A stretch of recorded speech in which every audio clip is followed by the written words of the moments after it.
right, guys, welcome back to the Unrestrained podcast. Happy New Year, guys. So this is the first 2025 episode. So hopefully you guys had a good time.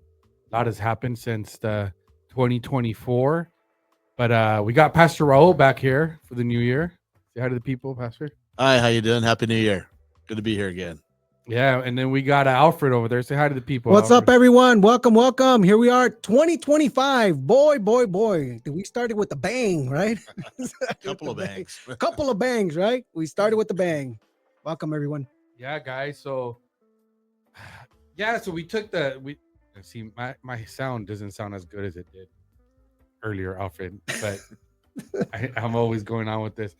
But yeah, let's see. Let's get the people in here. Looks like we're going live. We got the comments up there, so we got some people. Yes, sir. We got some people joining in.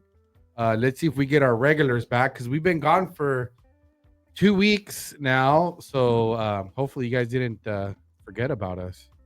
You know what I mean? I fell asleep. Did you stay up, Pastor Raul? Yeah, I stayed up to about maybe 3:30. Wow.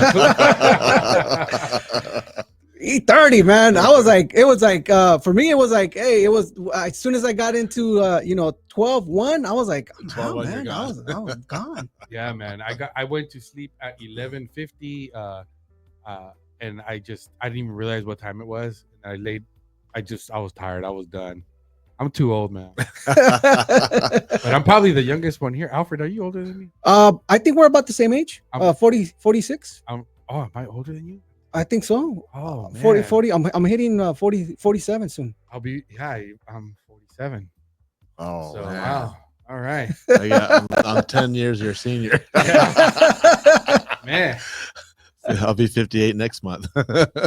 Young. Yeah, guys. Young. Yeah, guys. So, yeah, just killing a little time, guys. But check this out. So, before we get into some of the topics we're going to talk about, which we're going to get into this Sean Ryan episode with the manifesto. I don't know if any of you guys saw that, what's kind of gone on, but we'll get into that, the aftermath from that interview with Sam Shoemate, who released the email he had received. So we'll get into that, and then we want to talk about Liz Cheney.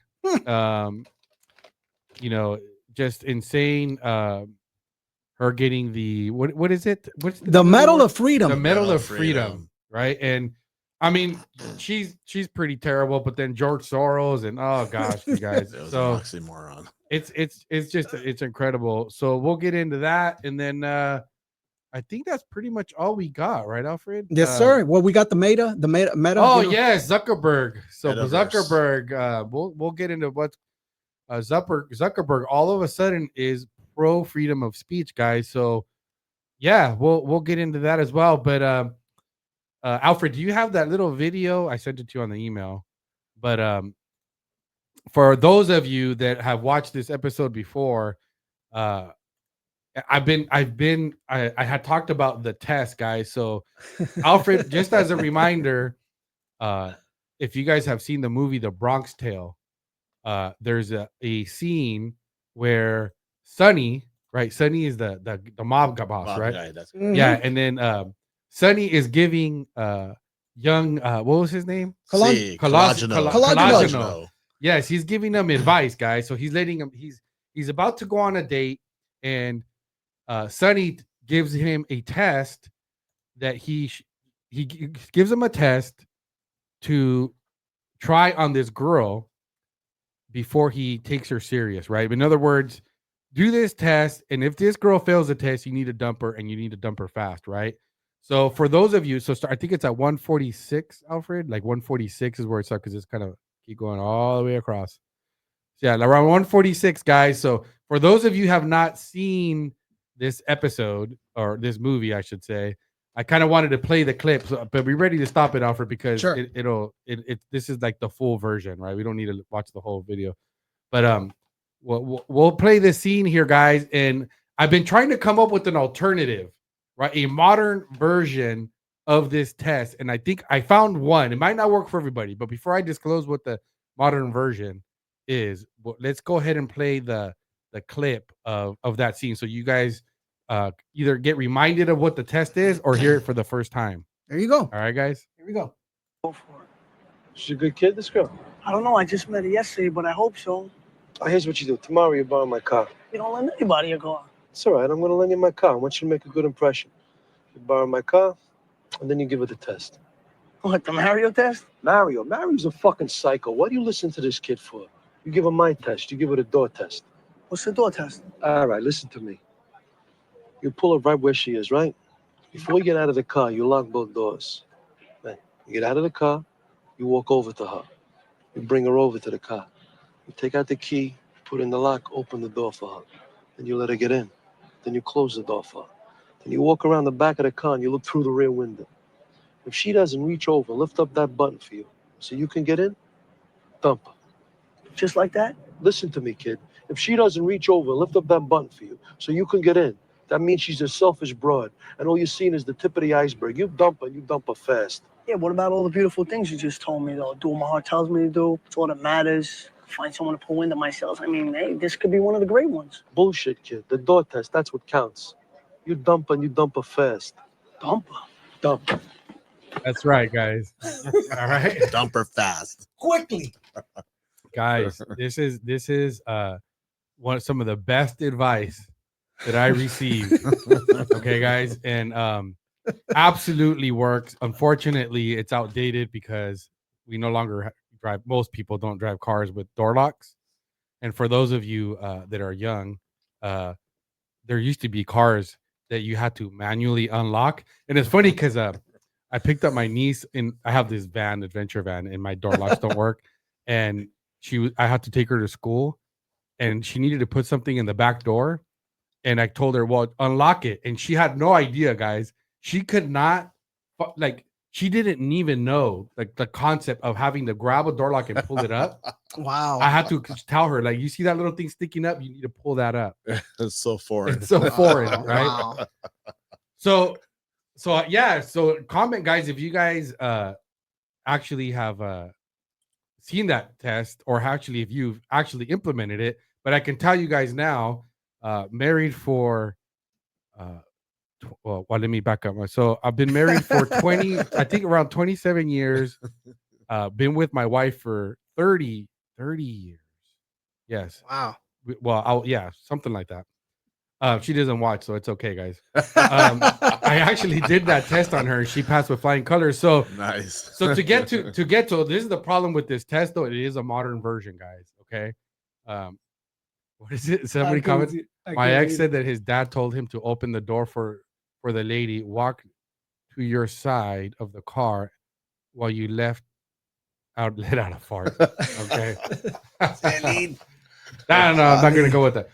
But it's true, guys. So this is okay. In order for this test to work, well, I guess first of all, okay, nowadays, if I were dating now, there's two things. So this is how I came up with this. Let me just skip to the chase. I was at the gym the other day, okay, and I was on the squat rack, and next to me there was a couple working out, a young couple, okay, and I'm getting my lift on. I don't skip leg day, guys. All right. So there was a young couple that were working out, and the guy switching the plates for her, lowering the weights and everything else, and he had the last set. And so when they were done working out, guys, they had plates all over the floor. Okay, weight plates. So you guys understand what I'm saying. And guess what, guys? When it was time to clean up and pick up all the heavy weights, the 45s, the 35s, the 25s, his girl jumped in and helped him put the plates away. There you go. And I was like, bro, That's it. that's a keeper right there. Okay. So that is right. That is basically the same concept. How she stood. So first of all, she goes to the gym. So that's already a win. A win. That's already points. Okay. But when she jumped in and picked up plates without you even having to, she took the initiative, guys, that's a keeper. That's right. She's not selfish. That's a keeper, guys. Has she stood there? Has she stood by and Just watched him? Okay. I would say, bro, dump her fast, guys. So somehow if you're dating somebody You know, that might, the problem with this test is that has to be something you've kind of been dating her for a little while, right? Mhm. And then now you're like, okay, let's go to the gym together, right? And then you got to set it up. It takes a little longer, but it's the best I've come up with so far, guys. All right. It's the best I've come It does up make with. sense if you go to the gym. Yeah, guys. So if you're out there, guys, and you are somebody that goes to the gym, and you know this works both ways, right? If you're a female and you're working out with your boyfriend, and he doesn't move the plates for you, Mhm. you know what I'm saying? Dump Dump him them. quick. Dump There's them a- quick. right? I mean, because normally the guy's putting on, let's just say you're benching, right? I mean, Mhm. you're gonna, well, it depends on what level you're at, right? But Yeah. I mean, most guys are gonna have at least a 45 plate on there. Right. Most girls, I think the most they put that I've seen is like 25s, Mhm. unless they're really strong and they're maxing out with 45. Yeah. Right? Yeah. But the guy, if you're switching on and off, you know, if he's not taking his 45s off to put on your 25s, there's a problem. Just as an example, right? So it works both ways, guys. So, hey, thank me later. Let me know if it works out. I would say even if you're not a gym rat, that'd still be a good thing to invest a little bit just to go to the gym for that one time with her, because it'll save you a whole lifetime of future headaches. Oh yeah, man. That's true. That's So true. just go to the gym and do that test. Do the test, guys. Anyhow, so yeah, hopefully you guys enjoyed that. So I was just doing that to kill time so we get people in here. But yeah, What did the chat? The chat's off the hook, man. Look, shout out to who's out there, man. I can't see from this side, man. There's a lot of people. Sleepy Nala, tough stuff. Oh man, Mama Hood too. all these people are joining in. Come on in, folks. Come on in. Yeah, guys. So just as a reminder, so we're on the Lexit platforms right now. We're on the Unrestrained podcast. You could go to YouTube and go to Unrestrained podcast, and you guys could subscribe there. We'd appreciate it. We don't go live on that channel yet. We're just trying to grow it, but we're live here on Tuesdays, 7-ish. We're not usually always on time, but we Latino time, 7. Yeah, we try to be. But all right, guys. So yeah, we want to kind of get into this. So I don't know if you guys have seen here that Zuckerberg had now came out. You know, Meta is ending its fact-checking program, right, in favor of community notes, system similar to X. So you know, it's just pretty funny. I don't know, Alfred. Do you have it up there, Alfred? We could play the little clip there with old Zuckerberg. But this is why it was so important to get that majority vote, man. Isn't it interesting how times have changed, right? How times have changed. Well, we have the little clip. Is this one here? No, scroll down, please. Scroll down. Keep scrolling down. Right there. Here we go. Okay, just play the first few seconds here. We'll hit play here. This is Zuckerberg announcing what the changes. Perfect. Hey everyone. I want to talk about something important today because it's time to get back to our roots around free expression on Facebook and Instagram. I started building social media to give people a voice. I gave a speech at Georgetown 5 years ago about the importance of protecting free expression, and I still believe this today. But a lot has happened over the last several years. There's been widespread debate about potential harms from online content. Governments and legacy media have pushed to censor more and more. A lot of this is clearly political, but there's also a lot of legitimately bad stuff out there. Drugs, terrorism, child exploitation.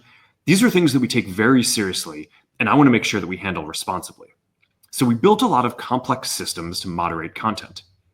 But the problem with complex systems is they make mistakes. Even if they accidentally censor just 1% of posts, that's millions of people. And we've reached a point where it's just too many mistakes and too much censorship. The recent elections also feel like a cultural tipping point towards once again prioritizing speech. So we're going to get back to our roots and focus on reducing mistakes, simplifying our policies, and restoring free expression on our platforms. More specifically, here's what we're going to do. First, we're going to get rid of fact checkers and replace them with community notes similar to X, starting in the US. After Trump first got elected in 2016, the legacy media wrote nonstop about how misinformation was a threat to democracy. We tried in good faith to address those concerns without becoming the arbiters of truth. But the fact checkers have just been too politically biased and have destroyed more trust than they've created, especially in the US. So over the next couple of months, we're going to phase in a more comprehensive community notes system. Second, we're going to simplify our content policies and get rid of a bunch of restrictions on topics like immigration and gender that are just out of touch with mainstream discourse. What started as a movement to be more inclusive has increasingly been used to shut down opinions and shut out people with different ideas, and it's gone too far. So I want to make sure that people can share their beliefs and experiences on our platforms. Third, we're changing how we enforce our policies to reduce the mistakes that account for the vast majority of censorship on our platforms. We used to have filters that scanned for any policy violation. Now we're going to focus those filters on tackling illegal and high severity violations. And for lower severity violations, we're going to rely on someone reporting an issue before we take action. The problem is that the filters make mistakes, and they take down a lot of content that they shouldn't. So by dialing them back, we're going to dramatically reduce the amount of censorship on our platforms. We're also going to tune our content filters to require much higher confidence before taking down content. The reality is that this is a trade-off. It means we're going to catch less bad stuff, but we'll also reduce the number of innocent people's posts and accounts that we accidentally take down. Fourth, we're bringing back civic content. For a while, the community asked to see less politics because it was making people stressed. So we stopped recommending these posts. But it feels like we're in a new era now, and we're starting to get feedback that people want to see this content again. So we're going to start phasing this back into Facebook, Instagram, and Threads while working to keep the communities friendly and positive. Fifth, we're going to move our trust and safety and content moderation teams out of California, and our US-based content review is going to be based in Texas.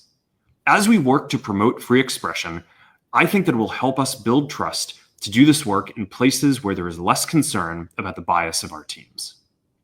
Finally, we're going to work with President Trump to push back on governments around the world that are going after American companies and pushing to censor more. The US has the strongest constitutional protections for free expression in the world. Europe has an ever-increasing number of laws institutionalizing censorship and making it difficult to build anything innovative there.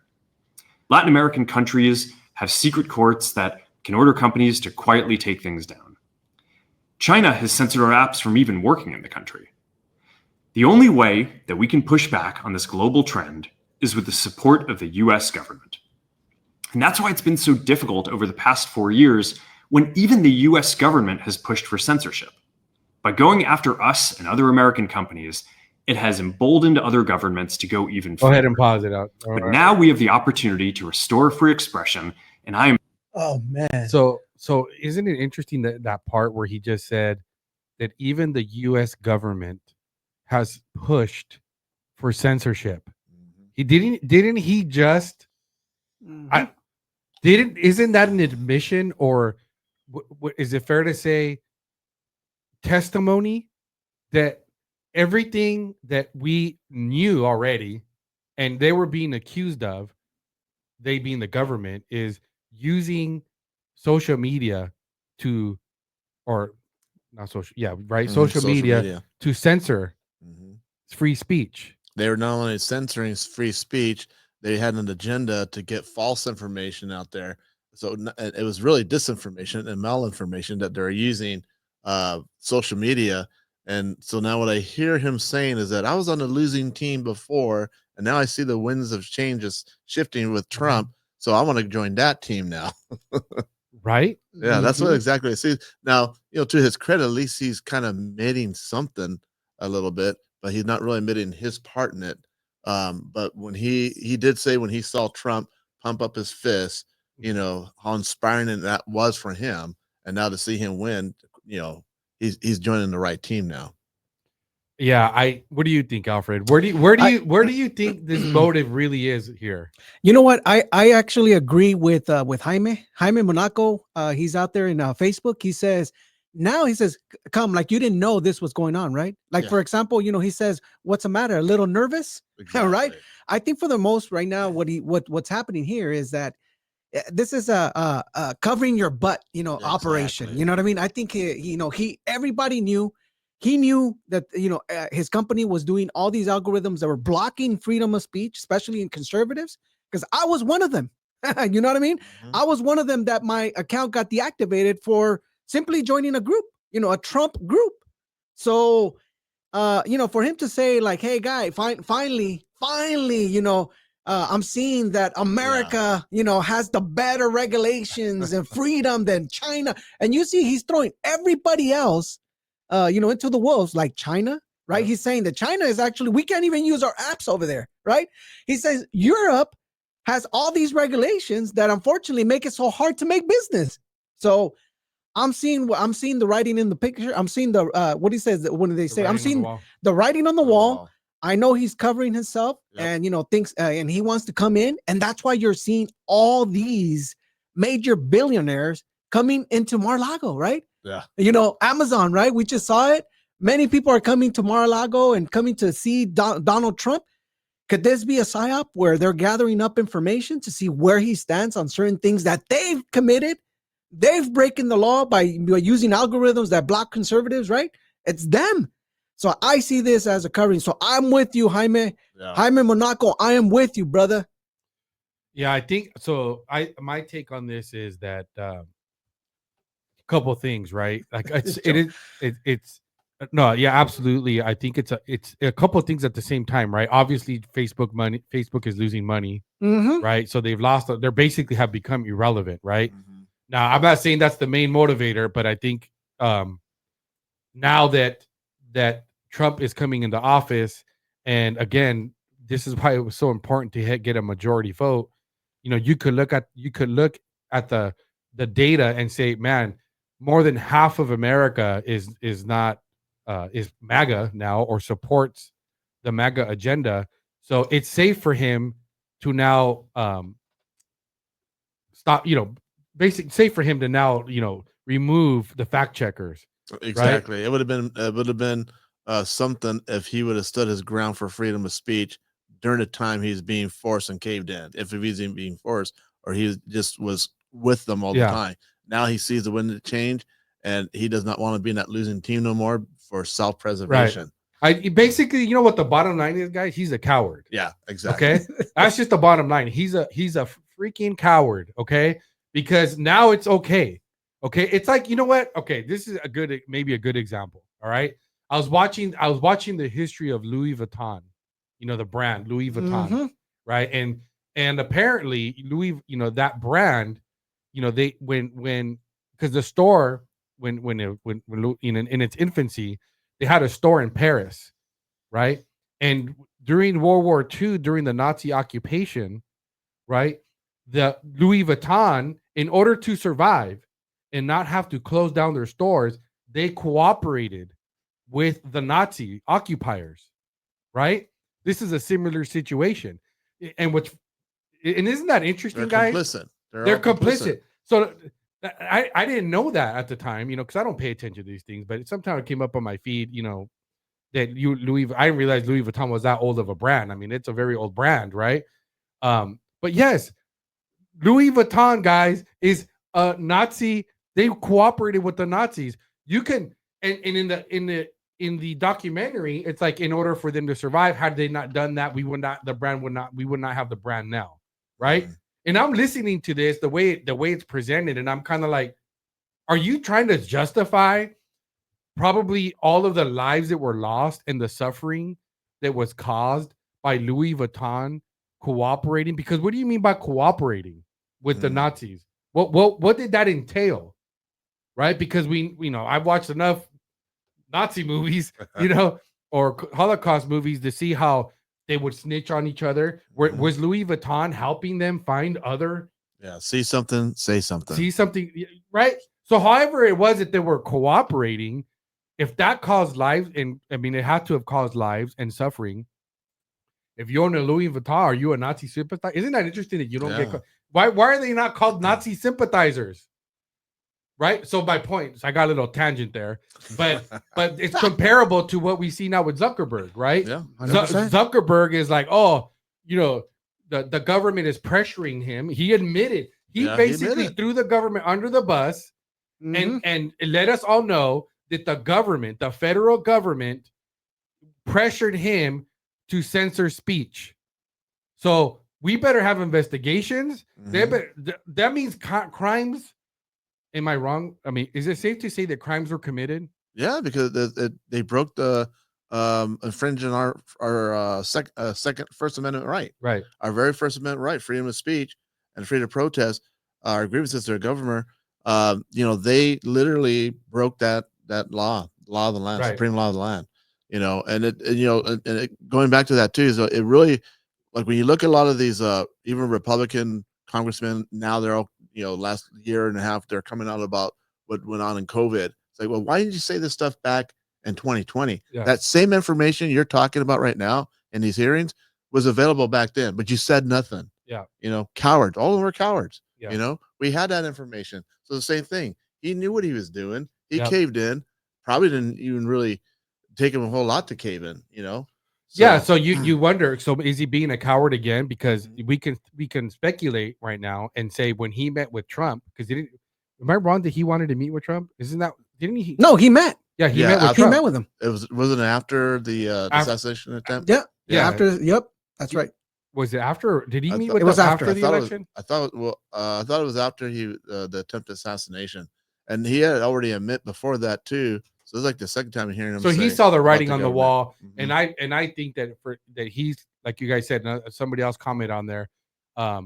Is I'm wondering again. This is another act of cowardness because maybe he's concerned. He doesn't want to get investigated. He Mhm. doesn't want to get implicated in any investigations. He doesn't want to get charged with anything that he probably should be charged with. Yep. Right? But did he break any laws? So this is again this is all him being a coward again, guys. I mean, for me, yes, it's good for free speech that yes, it's a victory. Meddling with the election in 2020 Yeah, by shutting down free speech and social media, which was powerful. correct. Mhm. 100%. So this is all he was a coward then, and all that's going to happen is what happens when Trump leaves office, and let's say the establishment take power again because it'll probably happen. What's he going to do then? Do you trust that he's going to stand and No. protect our Cower no. down.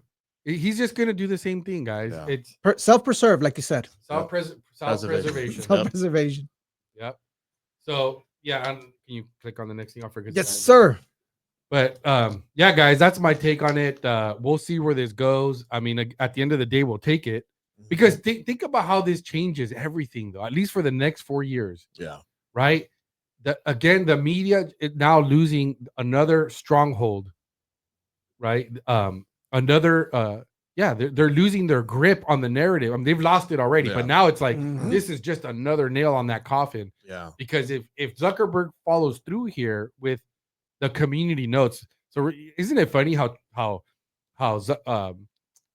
Elon was criticized when he took over X, and just everybody mocks him, but then now you have Facebook implementing the same policies and the same safeguards as Elon did with X. I mean, they're basically going to do the same thing as what he's talking about. Right. So this is going to be super interesting, guys, because now Facebook is going to change if he follows through. If it is anything like X is, because if anybody goes on X, it's pretty wild there, guys. I get some pretty crazy stuff in there, like Muslims stoning each other videos, and I don't even know how I got on that. I'm like, man, the algorithm got you, bro. I could start reposting Alex Jones on Facebook. Oh man, yeah, without 1990, it being bro. shut Yeah. down. and you know what? If he was serious, wouldn't he immediately reinstate every conservative person that was banned? That's right. that's the other thing. That's going to be one of my questions. Right. Is he going to reinstate Alex Jones and everyone else that he kicked off, like Michael Adams from National News? All of them. Steve Quell. Is he going to reinstate them? Right. If he's serious. Charra17 on Instagram says Elon has cajones. That's true, man. Elon does. This guy's a flopper, bro. He gets Flopper. Yep, he gets body flop. Yep, the body flop, and this guy just gets pressured and he goes with the flow. Yeah, wherever it leads him. Like Pastor Raul says, self-preservation. And I just find it so disrespectful for me, anyways. I take it as a total disrespect to be gaslighted like that. Why can't you go on and I would rather have a genuine, like, guys, I'm sorry, I was wrong. You know, he said, what did he say? Something like that. He said something on that statement. It was something like that he acted in good faith. Mhm. Yeah, that was a way to just kind of skirt around that. Hey, dude, just come out and admit that you're wrong. Yeah. You would have a lot more respect from all of us that if you just Yes. come clean and admit that you're wrong, you caved in. Right. Maybe even you tell the complete truth. Hey, I was threatened. Yeah. You know, And I was a coward. yeah, And I regret it. And I regret it ever Yeah. since. Right. You know, And it will not happen again. yeah, and be firm. It will not happen again. Right. And really live that I lifestyle. I don't understand why these people that, you know, they have these publicists, you know, they come out. I mean, maybe how do I become a publicist, guys? Learn how to tell a lot of bull crap. I mean, I just Spin it. I just think that I would be extremely successful. Well, I take it back. The reason I wouldn't be extremely successful as a publicist is because it'd be hard to convince my clients to tell the truth. You know what I'm saying? Yeah. Because if they're consulting, I mean, I'm assuming that when you hire a publicist, you probably interview, or maybe when these things happen, maybe they have a couple publicists they reach out to say, hey, how should I handle this? Yeah. Well, when they call me, they're gonna get. Well, I would tell the truth, and I would say this. I would say I was wrong, Bro, you will lose the job right away, bro. I'm telling you, not like that. You have to spin it and minimize the impact. Yeah, exactly. Right? Yeah. If you come out as a publicist and you tell the truth, bro, you're out, bro. Yeah, you're like, yeah. nope, You're you're not fired. good. You're fired. You're fired. No. Bye-bye. Yep. Bye-bye. But you know what? It would just take. It would just take that one client that listened to me. Yeah. That one client that listened to me, and him going on and saying exactly what I said, telling the truth, works out In the end, and like Jerry end, Maguire. yeah, Yep. right, like Yeah, Jerry Maguire. Like Jerry Maguire. Right, exactly. Find the clip. Yeah. Like Jerry Maguire, and it works. And then it would just take that one client to be like, "Hey, man, who's your publicist?" Yeah. You need to call Isaac, man. He'll tell you exactly what to say. I didn't want to do it. You know. Now you got everyone coming to you. You're right. But as Ski Lean says, the publicist finds the best in a company, ignores the rest, like your mom writing your resume. Yeah. All right, that's a good one, Ski Lean. Yeah, guys. So yeah, moving on to the next story. I don't know if you guys are familiar with the Sean Ryan show. I know I talk about it all the time because I just think the guy's awesome. But he ended up having this guy Sam Shoemate come on his show. And this, you know, apparently this guy Sam Schumer had received an email from the alleged bomber at the Trump Tower in Las Vegas, Matthew Livesberger, right? Mm-hmm. He received an email from somebody claiming to be him on the day before the attack took place, right? So we're gonna play the clip, but I wanted to play this clip. I'm sure some of you guys have seen this. If you haven't, then there it is for the first time. And I want to talk about some of the aftermath that's taken place and all the controversy that's resulted from this episode. If you haven't seen it, I suggest you go to the Sean Ryan show and go and watch the full episode. There's a lot. And then there's also you'd have to find it, but on I saw it on YouTube. But if you go to Sean Ryan's X, he had a Twitter Spaces. Why don't they call it X Spaces? Do they call it Twitter Spaces or X Spaces? They still call it a space now. They just call it a Is space. it called a space? Which is actually pretty terrible. It doesn't. I mean, well. it used to be a Twitter space, but now, you know, again, Yeah. you can't call it an And space, so man. yeah, we'll get into that. But he has you know, after they put this out, he had a firestorm of people coming out attacking him and trying to discredit a lot of things that they weren't claiming to be true themselves. Accusing him of being a shill, or this being a psyop, which makes no sense to me at all. Especially since Sean Ryan has exposed so much from the government that I don't know what I would assume that a psyop is usually something to distract your attention from the truth, correct, or wrongdoings of, let's say in this case, the government. But Sean Ryan seems to do a lot of the opposite of that. But yeah, let's go ahead and play this clip, guys, and then we'll talk about kind of what's going on and what's happened since. The email. Yep. So this email came in on December 31st at 10:42 a.m. That is Tuesday. He said, in case I do not make it to my decision point or onto the Mexico border, I am sending this now. Please do not release this until 1 January and keep my identity private until then. First off, I am not under duress or hostile influence or control. My first car was a 2006 black Ford Mustang V6 for verification. What we have been seeing with drones, he puts that in quotes, he says drones, is the operational use of gravitic propulsion systems powered aircraft by most recently China and the East Coast, but throughout history, the US. Only we in China have this capability. Our OPSEN, that's Operations Center, our OPSEN location for this activity is in the box below. China has been launching them from the Atlantic from submarines for years, but this activity recently has picked up. As of now, it is just a show of force, and they are using it similar to how they use the balloon for SIGINT and ISR, which are also part of the integrated comm system. There are dozens of those balloons in the air at any given time. The so what is because of the speed and stealth of these unmanned aircraft. They are the most dangerous threat to national security that has ever existed. They basically have an unlimited payload capacity and can park it over the White House if they wanted. It's checkmate. U.S. government needs to give the history of this, how we are employing it and weaponizing it, how China is employing them and what the way forward is. China is poised to attack anywhere in the East Coast.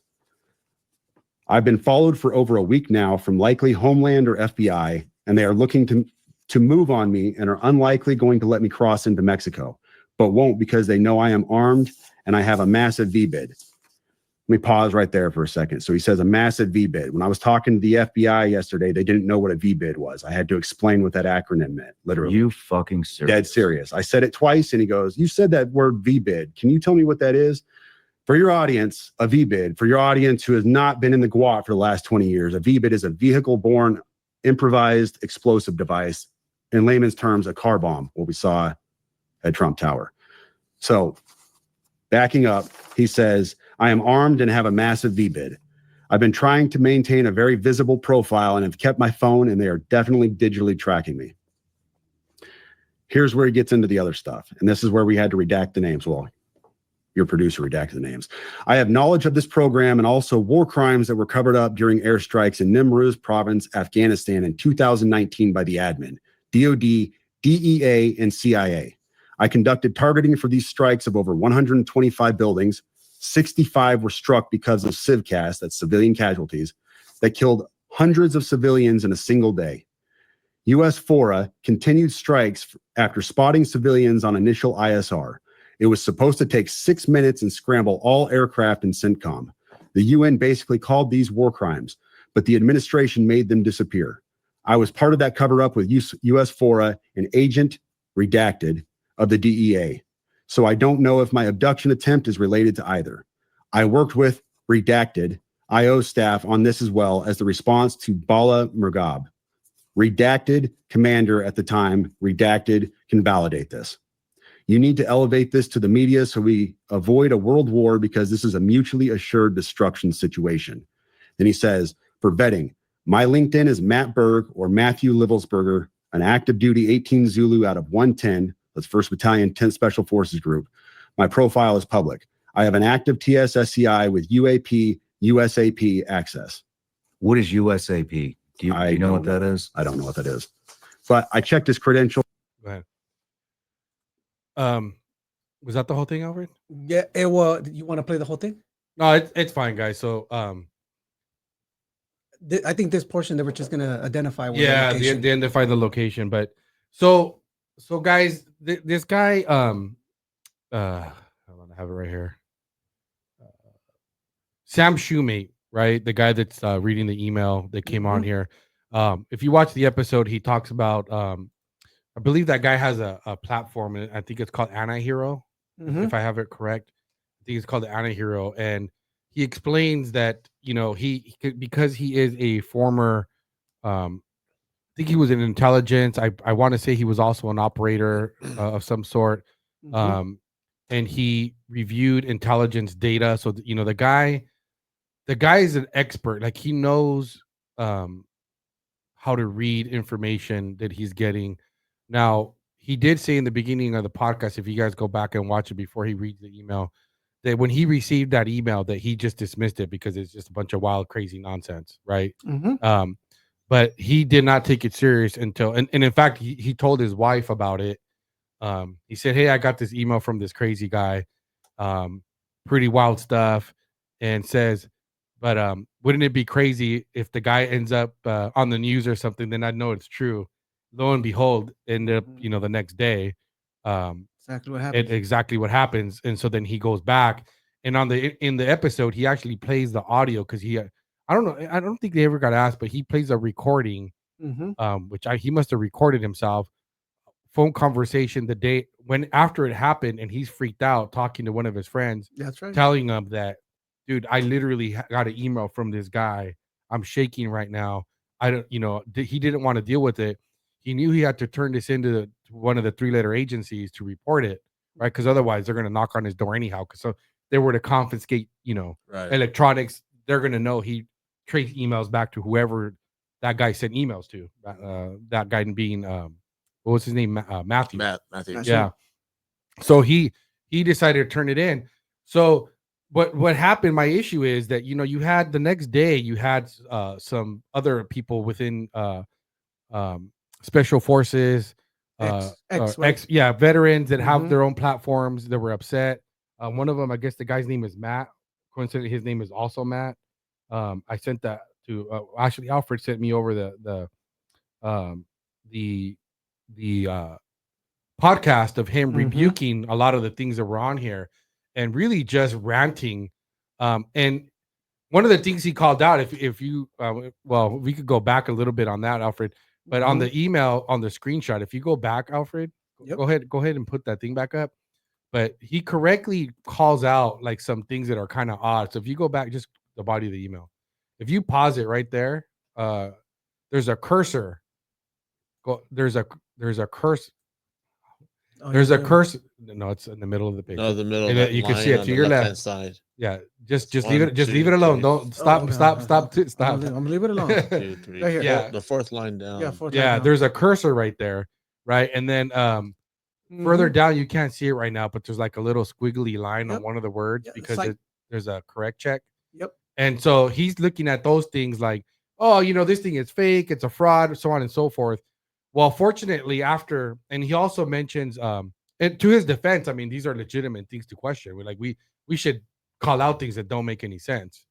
But my issue was that he nowhere in the episode with Sean Ryan or this guy Sam claiming that the things that are on this email are true. Exactly. They never said like, hey, this is really the guy.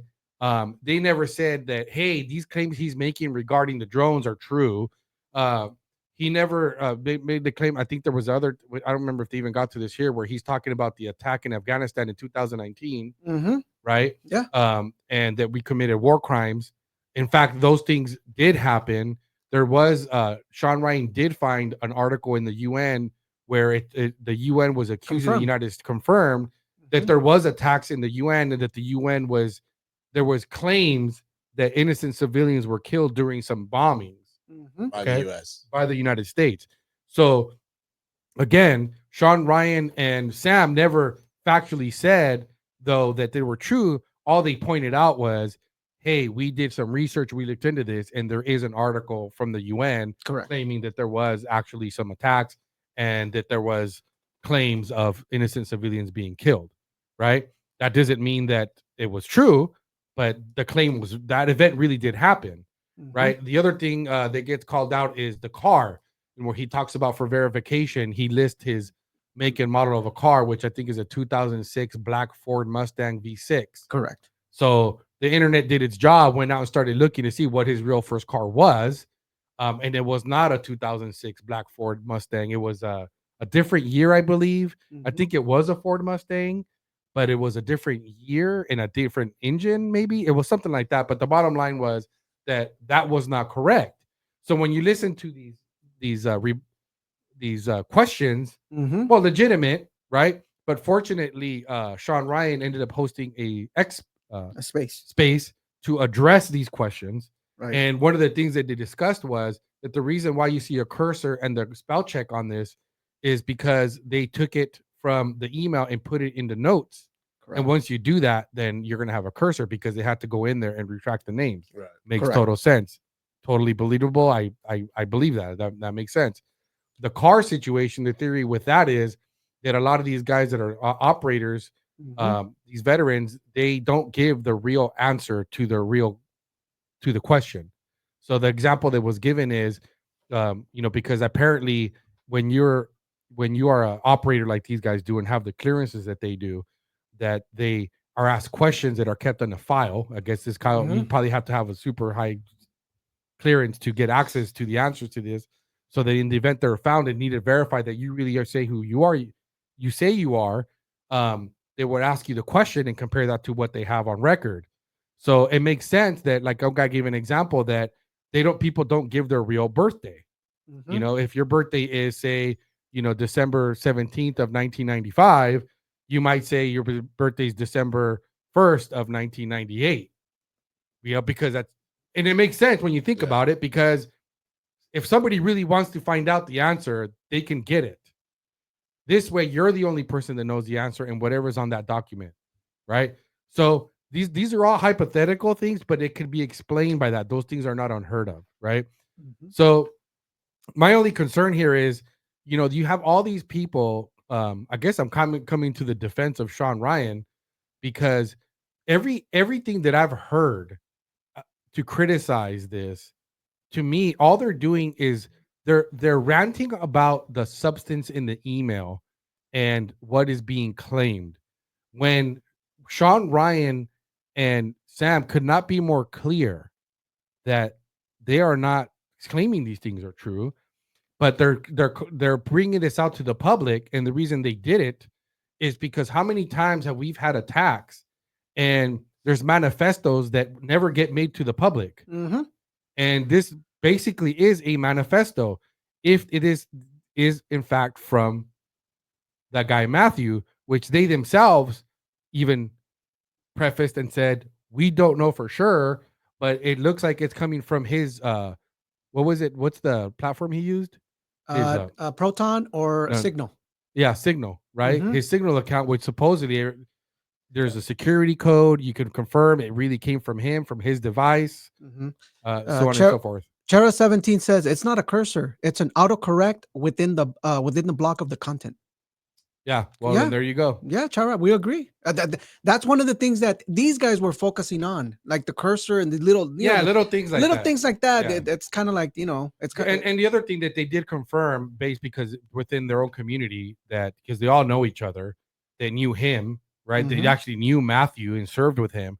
That he had no expertise on these drones. That he's not trained. Like, he can't speak on that. The guy.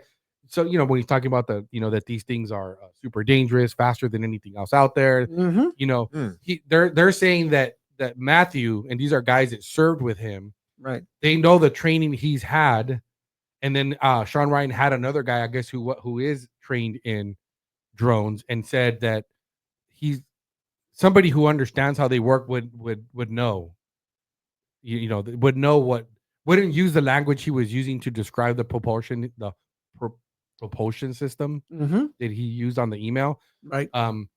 So okay, that's fine, guys. Like, so good. I'm glad. I'm glad. I'm hoping these things aren't as crazy as this guy's claiming, that they can sit on the White House if they want to. It's checkmate. You're kind of like, holy crap, man. Yeah, 100%. I'm glad he's not at that level, right? Assassinate. Right. Sorry. So it sounds like the guy is not qualified to speak on this. I heard completely opposite, that that was his training, a specialist in drones. He apparently, what they said is that he just started training in that. He's within 7 months. I think he was in there for 7 months, and he was starting to understand the concept. So he's still a novice in that subject. But again, guys, like, this is all, these are all people. I mean, we could find out later that in fact the guy does. One of the interesting that would solve all this, because one of the theories, and it's a theory that Sean had and Sam, is the fact that we know that the DNA from the body didn't match the son. So that either means that's not the guy in the car or that that's not his son. It's one of those two things. Right. The other thing they talked about was the security code on his I keep forgetting the name of the platform. The Signal. On Signal was changed the day after, and that the only way you could do that is if you were on his device. So somebody went into his device after he's supposed to be dead and changed that security code. Who that person was, I don't know. Could it have been him? Is he still alive? Is it unreasonable to think maybe he's still alive? Maybe if his plan was to escape and go to Mexico, because according to this manifesto, it sounds to me like he wasn't planning on dying. He was planning on surviving exactly. and making his way to the border, right? Mm-hmm. So it'll be interesting if he is alive, if he was to go on the Sean Ryan show and be like, yo, Sean Ryan calls like, hey guys, we got a hold of him. Yeah, he's in Cabo San Lucas, and he's having a blast. You know what I mean? In places unknown, right? In a bunker in a basement. Exactly. I'm hoping, right? I'm hoping, and that's one of the hopes of everybody. But the thing is, there's just so much questions. The questions are where did this body come from? You know what I mean? I mean, why would you do that? Especially knowing that you're such you're a Green Beret. You understand the functionality of making bombs. Why use what you use, firecrackers and stuff? So that's some of the things that people were questioning. Right. And I think that's one of the things that Sean Ryan, people that started watching the whole episode, this is what they both said. They said, listen, guys, we cannot verify some of this stuff. Right. We're just, this is one of the things that I think the left wants us to lose, to have discussion. Right. To be able to hold the narrative and to have an open discussion. Like, hey, guys, we have now ex berets having discussions. Hey, this doesn't make sense. Well, why doesn't it? Right? Why did it do it that way? Right? They started asking questions like, could this be that the guy had a mental issue? I mean, meds. Can we look into that? See, it's having those discussions. Unfortunately, as we know right now, we just don't have a government that's being truthful and saying, guys, we have somebody that went rogue, had issues, coming up forward and saying, this is what's going on. This is what happened with this person. That's it. Let it go. Right. To avoid us having to have this digging and theorizing, you're having now people like Sean Ryan and this guy exposing themselves, even to the point where they're like, dude, I got to go into hiding. Come on. Do we have to get into that part? Well, I don't know why Sean left, because he tweeted after the interview, said he was going to be gone for 5 days, him and his family. So I don't know what's behind that. Maybe we'll find out later. But the bottom line is this, guys. We know. Okay, a couple of things I have to say about. Well, this is what I get out of. This is what I'm getting out of this. Okay, guys. Mm-hmm. Can we just not appreciate that we have, like, why anybody who's criticizing Sean Ryan or any network for putting something like this out, right? Because to me, this is legitimately something that we as an American citizen, as the public, should know about, because we can use our common sense, guys. That man did receive an email. That's a fact. Yep. He received an email from somebody claiming to be the person who the next day we're seeing on the news blew up a Cybertruck in front of Trump Tower. Okay, so those are two things that's a fact. Yeah. Okay. But now the question comes: was that written by him? Was it written by him? Was it written by him? Was he the one that actually put that EV right in front of Trump Tower and exploded? Was that just another distraction to blame on him? You watch. There's three things that Hollywood does. They tell you what they've done. They tell you what they're doing. They tell you what they're gonna do. And you look at the movie The Shooter, what they did to Mark Wahlberg. Right. It's easy to manipulate people and make them think that they're part of something that the government's trying to prevent. Right. And the whole time there's one person actually knows what's going on, and so they take Mark because he's a sniper, and then they see him there a couple of days before looking where the sniper could be shooting from the a high tower and the buildings there. And then in the end, the day of, when that official was there, what do? They try to kill Mark Wahlberg, and then they have this montage on the news blaming him. Look, we saw him days before looking how he was going to shoot this guy, and he wasn't involved in that. But that's how they get a patsy and a fall guy each and every time with those two, the one in New Orleans and then this guy, dude. Right, exactly right. So this to me is how the media should work. We, like they said on the Twitter Spaces, I thought it was really good that this is information that belongs to the people. This belongs to us, guys, and we cannot have this mentality that hey, we shouldn't be putting our stuff out there because people are too stupid. I don't. You speak for yourself. I think I'm pretty smart that I can look at something like this. Well, apparently the government doesn't think so because they're blocking all kinds of not stuff. Just the government, but the corporate media. Corporate media, yeah. exactly. They would never put this out because what would they say? Oh no, that's no. To me, you verified enough based on their due diligence that they made. The email was sent. We don't know from who. They're not saying it was for sure from him, but I can listen to this and I can discern and say, okay, good information. Thank you for sending it to me. Exactly. Thank you for bringing this to my attention.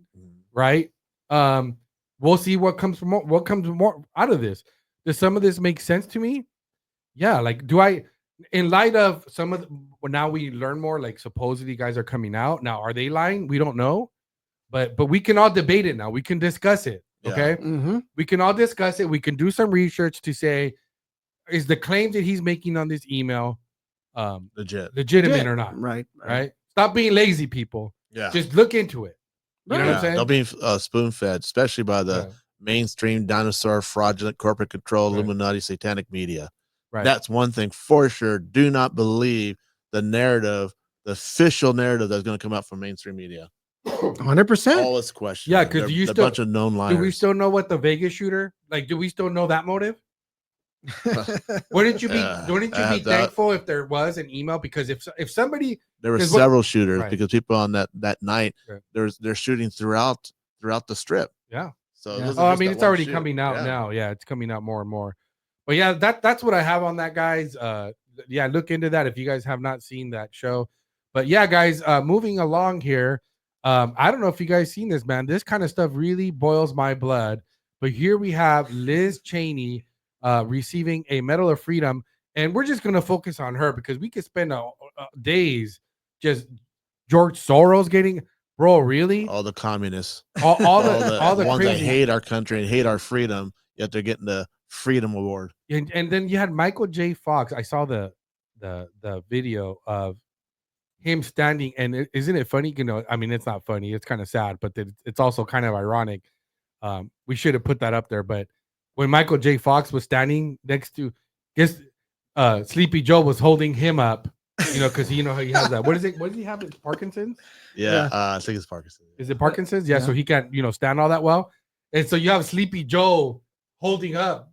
And I'm like, bro, can we get someone else? They're both going to fall. Can we get somebody else in here to really, guys, this is what we're going to do? Yeah. It's kind of like the blind leading the blind. You got, unfortunately, the two people that, Biden's always fallen. Yeah, guys. But yeah, let's go ahead and let's just bear with this, guys, and just suffer through watching this ridiculousness. And when you watch her, she doesn't even look comfortable. No. Receiving this award. No, I think she was just put in front of the line, right? Yeah. It's kind of like when they put you in front of the world's a stage. Yeah, world stage, right? Elizabeth L. Cheney for putting the American people over party. Oh my God. American people over party?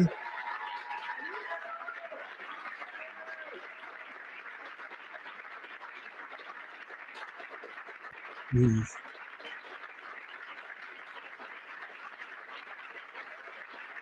He gets a standing ovation, I think, is what I read, right? Yeah. And look at how loud. This just goes to show you how just far gone Washington D.C. is, right? Because everybody in that room is just a bunch of swamp creatures. Look at her. Does she even look excited to go? You don't have to Elizabeth L. Cheney.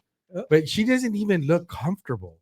You didn't even see a smile in her face, like no indication of joy. These are soulless creatures. That's why they're just totally sold out to the other operating system, which is a operating system of Antichrist. 100%. You know what? To this, I feel like it's the perfect a perfect finger to rise a MAGA, right? I mean, it's kind of like if you want to go in style, right? If you want to go with the bang, as we say, right? This is what you do. You issue all kinds of Medal of Freedoms to all these people that the American people hate. Other than Michael J. Fox and Denzel Washington, right? Denzel got one too. Yeah, Denzel Washington got I was one. disappointed to see him there. Yeah, I think I love Denzel, and I would not have. you know what, Denzel? If you're watching this podcast, if somebody knows him, get this to him. Get this message to Denzel Washington. Denzel Washington, please return your medal back. Yeah. Reject it. Right. At this point, any legitimate person Yeah. would no longer. I would. I mean, if they ever called me for my great work to receive this medal, I would reject it. Yeah, me too. At this would've. point, why would I want to have the same medal that It's a joke. it's a joke? It I don't means want nothing. it. Yeah, they're just literally they're gaslighting. They're Exactly. totally That gaslighting was freedom because they're actually trying to destroy our freedoms and enslave each and every one of us. And they failed in their attempt, but now they're just gaslighting it and giving this award of freedom. It's totally ironic. Where Yeah. yeah. So somebody, I think it was Matt Walsh who said, you know what, Trump, the first, not after not only pardoning the J6, the J6ers, revoked their right? After pardoning the J6ers, the next thing you should do, you should award, medal freedoms to Barney, right? And he started going into the list, right? He started going into you start, the Power Rangers, right? You start doing it because that's exactly what they want to make out of this Medal of Honor freedom. They want to give it to these people that hate America. George Soros, come on now. I know. The guy practically removed properties from, the Jews, like, come on, destructions all over. And for them to say that they did such a great thing for America. Are you guys paying attention what's going on to every single city in California, San Diego? These are all George Soros appointees, DAs that are just operatives that are just removing, some of these laws, right? Removing the laws from the citizens to protect themselves. This is exactly who George Soros is. Yeah. And his organization that are just giving out these monies for these people just to not apply the law. So I'm not for it. I think this was the big, like Pastor Raul says, this is the gaslighting of MAGA. And like, this is us watching them go into the sunset in style, right? Yeah. So I'm not for that. Yeah, I mean, I think it's clear that this is how you know for sure that Sleepy Joe's not running anything. Do you really believe that Sleepy Joe made any decisions here? Like he just woke up yesterday or a few days ago or whenever the decision was made as to who should get the Medal of Freedom. And Sleepy Joe's like, oh, yeah, no, I think George Soros. I think that we should give it to Liz Cheney. Like, do you guys really believe that happened? To me, this is, if you were to put a bunch of crazy, think about those stereotypical lefty lunatics, 20-something-year-olds that just got out of college that are just like the diehard. Like, imagine all the AOCs that are in the administration. Like we've all seen AOC, right? She's a total lunatic, has just bought into the whole wokeness, really believes that, she's righteous and was recruited. Yeah. Right. So this just is so obvious. If you were to put AOC in that committee, or she was the one making the decisions, this is exactly what you would get. You would get this kind of crap. All the stuff that we're seeing, right? Where what was the other thing they did where they we know they were selling all the materials for the border, right? What was the other thing? Because the Medal of Freedom recently.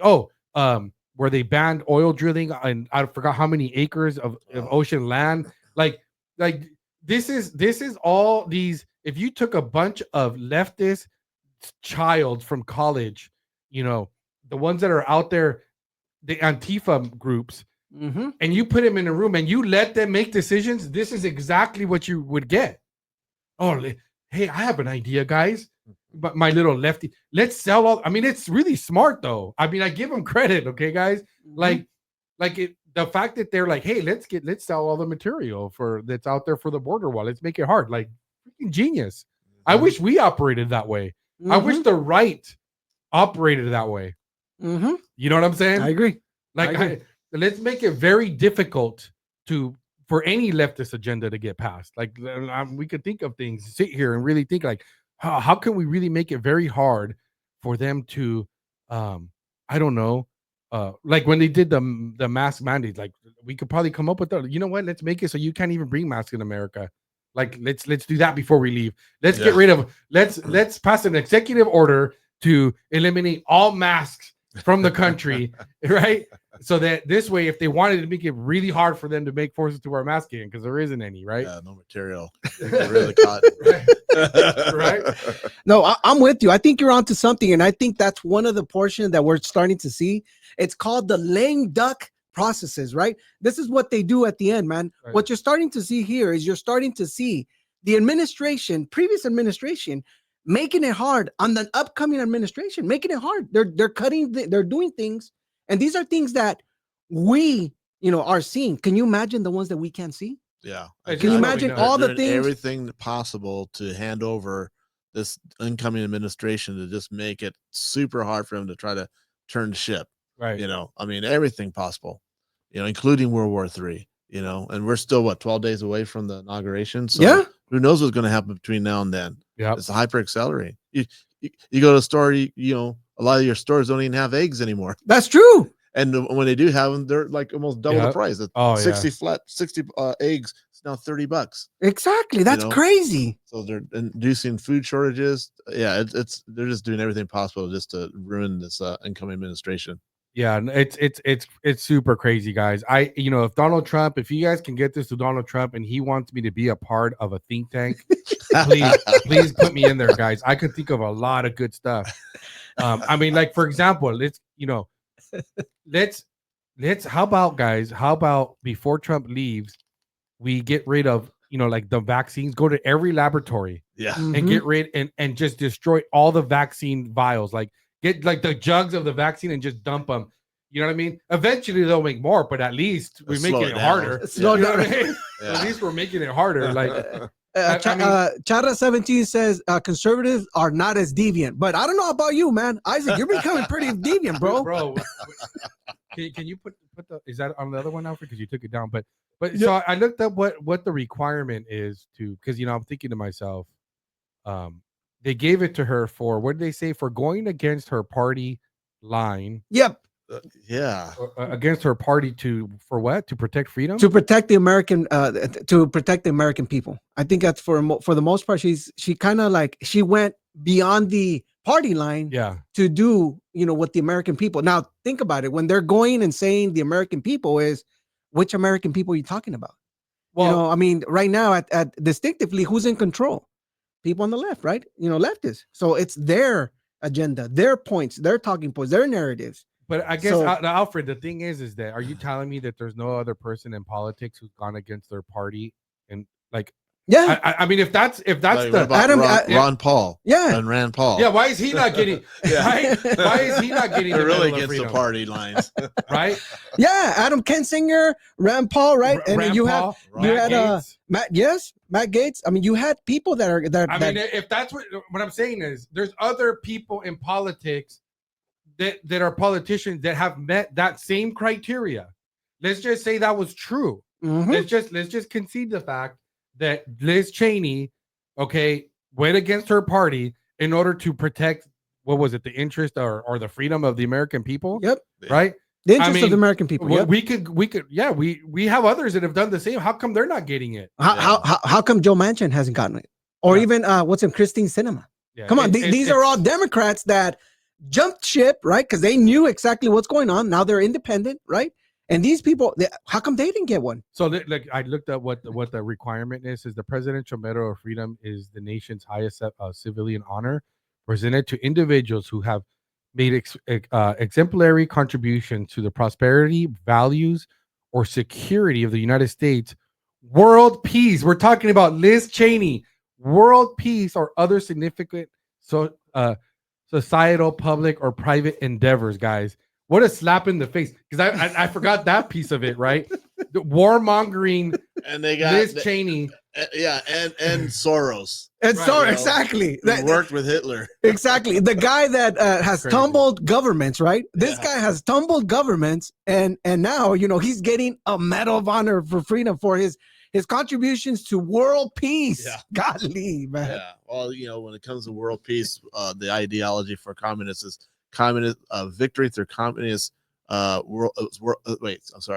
world peace through communist victory. That's what Yeah. the fist for. So Golly, it's by man. force.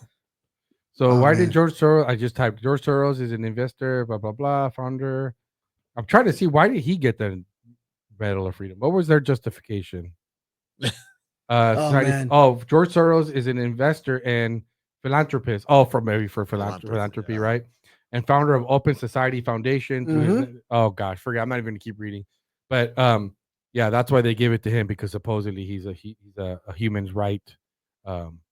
And he fights for social justice too, guys. That's Through great. Antifa. Yeah. So Black anyhow, Lives Matter. but yeah, moving along. But interestingly, here our recipient of the Medal of Freedom. So guess what, guys? That now there was a press release, but we'll play the video and I'll go over some of the bullet points. Because there is a press release that came out on December 17th by Chairman Loudermilk that he released. Regarding the January 6th and 2021 report, where he goes through his findings, and one of those findings being that that former Representative Liz Cheney should be investigated for potential criminal witness tampering based on the new information about her communications. So let's go ahead and play this report here, this clip real quick, and Administration Subcommittee on Oversight, the committee that's been investigating January 6th, just released its final report for this year. It accuses Liz Cheney of tampering with the witness, Cassidy Hutchinson, trying to influence her testimony. It formally recommends that the Federal Bureau of Investigation criminally investigate Liz Cheney when President Trump takes over on January 20th. One of several bombshell revelations in here. The report also says that Jack Smith colluded with the January 6th committee, but that some of the evidence has not yet been turned over to Congress. They're demanding that evidence be turned over, something that might happen when the new administration takes over. But a really significant and rare moment for Congress to actually suggest that one of its members should be criminally prosecuted for tampering with a witness in an official government proceeding, a House hearing, the January 6th House hearing. As you remember, Cassidy Hutchinson was the bombshell witness for the Democrats, claimed that Donald Trump tried to commandeer the presidential limousine, take it to the Capitol. We now know that wasn't true. The Secret Service had already told Liz Cheney it wasn't true. She presented the evidence anyways to the American public, tried to give it credence. There's some other testimony where Cassidy Hutchinson talks about a document she claims she wrote it. She didn't. Someone else wrote it. All of that is laid out in this report. But the headline is Liz Cheney could be facing an FBI criminal investigation based on this information that Congress has transmitted this morning. John, a quick follow-up real quick. I'm looking at witness tampering. Let it play. Sorry, okay. Sorry. Obviously a federal crime, up to potentially 20 years in prison if this is witness I want tampering. all 20 years. It's a very serious allegation. And as we now know All from the 20 reporting years, we guys. did a few months ago, Liz Cheney was communicating to Cassidy Hutchinson around her lawyer. She was represented by a lawyer. When you go out and reach out to someone around their lawyer, you're violating the DC bar ethics, which, by the way, Liz Cheney was a barred lawyer in DC, so she was obligated to follow those rules. But it goes beyond that. It suggests that she was trying to influence the testimony, get her to say things that would make Donald Trump look worse. This is a very serious allegation from Chairman Barry Loudermilk, the head of this committee, the guy who's run the counter January 6th investigation that has found so many things we were denied and not told about in the earlier probe. But a really significant moment today. And you're right. If the FBI were to pursue charges, this would be a very serious crime and one that could carry some serious prison time. Yep, 20 years, guys. I want her charged and investigated. Well, I want her investigated first. Let's do the right thing here. But we know what we're gonna find out. I mean, I want her investigated and I want her charged. All 20 years, guys. bro. Mac, I don't want no Sentence. deals. I want no Yes. deals. None of it. None of No it. good behavior. You're serving the full term. Well, it's a federal crime, so when you get federal Yeah. prison, you don't get no Yeah. good behavior. She's basically hoping for a pardon. That's what I'm talking about. This is the only reason why I think this was done. You know what I mean? Like, this is why Sleepy Joe is giving out, metal freedoms like it's candy. You know what I mean? Because he actually he doesn't know what's going on, but his team, the people that are running this whole show, they know. They're super smart. All the criminals, all the communists, you get a medal, you get a medal, Exactly. you get a medal, you get a medal. Exactly, and that's what they're Underneath doing. your seats. Yeah, so Cassidy was, I guess, like they mentioned on the report there, she was like their star witness. She gave testimony. So I'm just reading here off Wikipedia. Hutchinson gave testimony in June 28th of 2022 in a public hearing of the United States House Selected Committee on January 6th attack. She provided testimony on President Donald Trump conduct and that of her senior aides and political allies before and during the January 6th United States Capitol protest.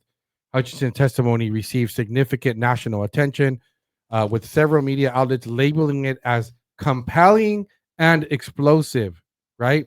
Despite critics from Trump allies, right? Funny because they call them critics, but it's because people were trying to say what apparently now is being released or alluded to, which is the findings from Chairman Loudermilk, that apparently they have evidence, which if you notice, they said they haven't yet turned it in, right, to the committees, which makes sense because you don't trust these people. Yeah. So you probably smartly want to wait for the new administration to come in, Kash Patel to get in here and make sure things get done and get our new what's her name? Attorney General. Attorney General, yep. Pat Bondi. Yeah, Pat Bondi. She better do her damn job. Yeah. So these people are all on the watch list, guys. So I wanted to call some of the bullet points from this press release that related to this. It says former Representative Liz Cheney Cheney colluded with star witness Cassidy Hutchinson without Hutchinson's attorney knowledge. So in other words, she did not have her representation, right? So what, and like they mentioned there, Cheney herself is a member of the bar. So there's ethics violations there apparently, right? It's like, I guess it's no different than a police officer coming to question you and your lawyer not being present, right? You having a right to an attorney. That's what it sounds like to me, but I'm no lawyer. We already talked about bullet point 2, where he's recommending, alluding to there's probably that she should be investigated for witness tampering. And then Cassidy Hutchinson, most outrageous claims lacked any evidence. So there was no evidence. And the select committee had knowledge that her claims were false when they publicly promoted her. So they knew, right? That we see that on bullet 3. Okay, so this is what they're finding. President Trump did not attack his Secret Service detailed at any time during January 6th. President Trump did not have intelligence indicating violence on the morning of January 6th. Cassidy Hutchinson falsely claimed to have drafted and handwritten note for President Trump on January 6th. So they better go after her too for perjury, right? Right. That her being Cassidy Hutchinson. Representative Cheney and Cassidy Hutchinson baselessly attempted to disbar Hutchinson's former attorney. So this goes back to, I'm remembering now, it's jogging my memory because she was making the claim that, wasn't she like yelling at his driver and arguing with the Secret Service people supposedly afterwards? That's what the claim she was making. It was something like that he wanted to go back to protest, but they were taking him back to the White House. Right. I think it was something like that. So what was it, number 4? Former Representative Liz Cheney used January 6th Select Committee as a tool to attack President Trump at the cost of investigative integrity and Capitol security. Yeah, so can we get our money for all the money that was spent if she's found guilty, along with the 20 years that she should get? I want Full justice. Yeah, I want her to pay, and everybody that involved in that committee, because if you find her guilty, is it unreasonable for me to say, okay, if we know that she committed these crimes, are we not justified to find out who else was involved, who else in the committee was a part of this, Yeah. right? So this better open up more investigations, especially if she's found guilty of crimes, right? Exactly. Yeah, I don't want her being the only one. So, I'm not going to go through all 10 bullet points, but you guys can check that out if you wanted to. But yeah, guys, that is your freedom, Medal of Freedom recipient. Right. Golly, man. Right. That's sickening. It's just, I mean, it's yeah, It's a Chara, slap that's in our right. face. She's reminding me. So yeah, she claimed that he tried to commandeer the steering wheel of the car that Trump was in. I mean, isn't it crazy, guys? That it's just, yeah, it's this is the part I'm not looking forward to the next 4 years, because I think by now it's pretty safe to say that the media is not going to change their ways. No. We saw the Mar-a-Lago, some of the questions that he was, and the framing is the same. They're going to continue their narrative and coming after him, but they're becoming very irrelevant. Yeah. Yep. With X coming along, man, like I said, I stopped watching media. It's been roughly about 4 years. I think I'm lying, because I will look to see what the leftists are talking, just so I can get understanding of what's going on in that kind of that side of the world. Yeah. Because realistically, they're living in a dystopian. They still believe that, that Donald Trump is going to be a fascist and he's going to do all this stuff. Well, think about it. If he hasn't already given details, he hasn't met with the inauguration team like any other president does, is because number one, he does not trust the DC swamp. Everything that he's doing now, he's been doing it off of where? Mar-a-Lago. I don't think I honestly, realistically, I don't even think he's going to be at DC. He's probably going to stay in Mar-a-Lago, do his businesses like he has been doing for the last 4 years, and handle business there from Mar-a-Lago. That's my thought. But what we're seeing here is we are starting to see the change, the airs, the winds, it's just starting. We're starting to see now that with Mark Zuckerberg and all these people, Trudeau, just quitting after, like, I think the pressure, I'm seeing this all everywhere. Pressure is mounting up for people on the left. And I think right now, since we're gearing up and we're putting in all these real, American first, conservatives, like Kash Patel and these people that were out on the outskirts, that understand how the DC swamp works, I think they're going to be taken back. But believe me, I don't take it for 1 minute that, that the swamp is going to fight back at any given time. They're going to fight back and they're going to do everything they can to disrupt exactly what's going on, man. I don't know if you guys paid attention to, but, The Simpsons just brought up I saw an episode about the destruction in 2025, during Donald Trump. And look, that just, think about it. I trust more what the Simpsons say than what our media is saying, because the Simpsons have gotten it right. From the beginning when he was walking down to the stairs, all through Lisa, you know what I mean? Like, Harris and blah, blah, blah. The sign falling, right. The sign tower is going down the escalator. Yeah, exactly. So what we're starting to see here is we're starting to see the tide, but that just gives us an opportunity to stay awake, always look at what's happening around us, because realistically, things are going to move quick, but we already know that the left are not happy. So they're going to do everything they can to disrupt, what Donald Trump is about to do with America. Yep.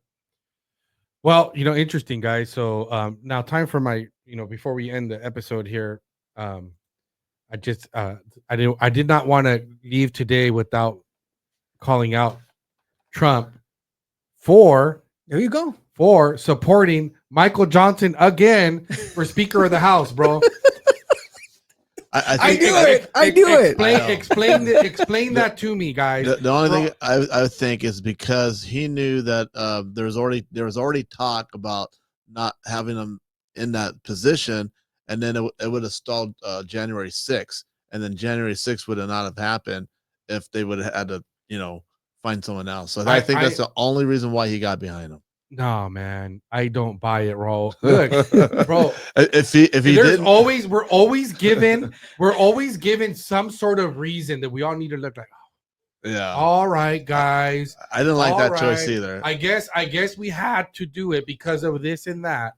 It all the time. Like we're already hearing about like I don't know if you guys heard. I heard something about Donald Trump wanting an omnibus bill.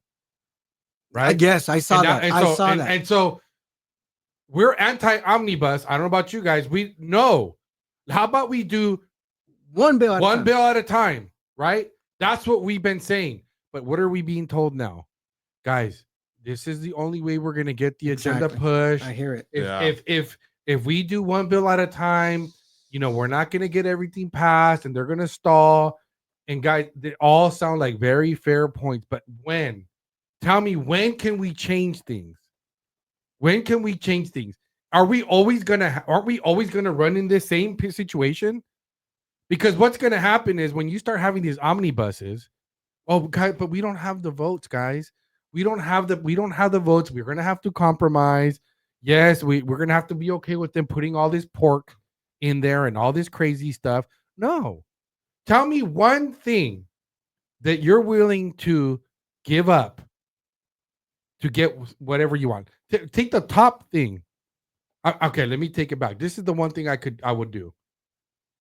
If somehow I could get a deal where we can investigate a real investigation into everybody, Obama, Hillary, all of that stuff, and you're not going to get in the way, and I will then go ahead and concede, maybe sending a couple more billion to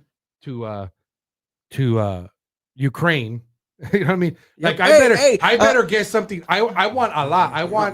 I want secure border. Right. We're gonna defund PBS and we're gonna defund abortion. I mean, if you're gonna get, you better get me way more than what I'm giving up. Right. But we know that never happened. No. A shout out to Ski Lim. He says they don't pay attention to comments. It's a podcast. No, we're live. We're actually live. We're paying attention to you, lady. We're right here. Oh yeah. There you go. We're paying attention to you. We know what's going on. Surprise. No. Hey, listen, if they cannot do, if nothing happens to what's going on here, the only thing I really would like it to happen is drill, baby, drill. Because at the end of the day, if we have more oil, more stuff, more what do they call the tariffs, right? Yeah. And we get more tariffs, we get more money flowing into our country. And I think we can balance out some of the things that are happening. And yes, I know a lot of people are saying here, what's her name? Chada 17 says, I don't trust Johnson, but they needed him to confirm the election. 100%. Yeah, I agree. That's the only reason why I think Trump did what he did. Exactly. Chada 17, no compromise. Okay, hold on. Yeah. Maybe you guys need to educate me. Why did we need him to confirm the election? Why? Because if they didn't have a Speaker of the House in that position, okay, and they voted him out, and it would have taken time of bickering and arguing like they did with Kevin McCarthy. How long did it take when we got Kevin McCarthy out before, or when Kevin McCarthy came in? It took a while before they finally confirmed him. I think like 3 or 4 times. That would have delayed the process. Wasn't it a week, 2 weeks, something like that? It was okay. A long time. So we couldn't wait 2 weeks to confirm Trump. Well, no, then because if you didn't do it on January 6th, then you're not going to have a January 20th. Mm-hmm. So then that would have been pushed out. So the January 6th is the deadline in order for him to come in the office on the 20th. Well, that's when they had to confirm the votes and certify them. And if that didn't happen then, because they're, it would have stalled up the whole situation. It's just there's always a reason, guys. Yeah. And I'm tired of it. And I have a hard time. I have a hard time. I think because guys, how many look at if you would have stalled J6, you would have stalled J20th. That would have given the globalists even that much more time exactly to do whatever they're going to do to disrupt even more. This is what we were told. Matt Gaetz resigns. There's a plan, guys. Oh, this is part of the plan.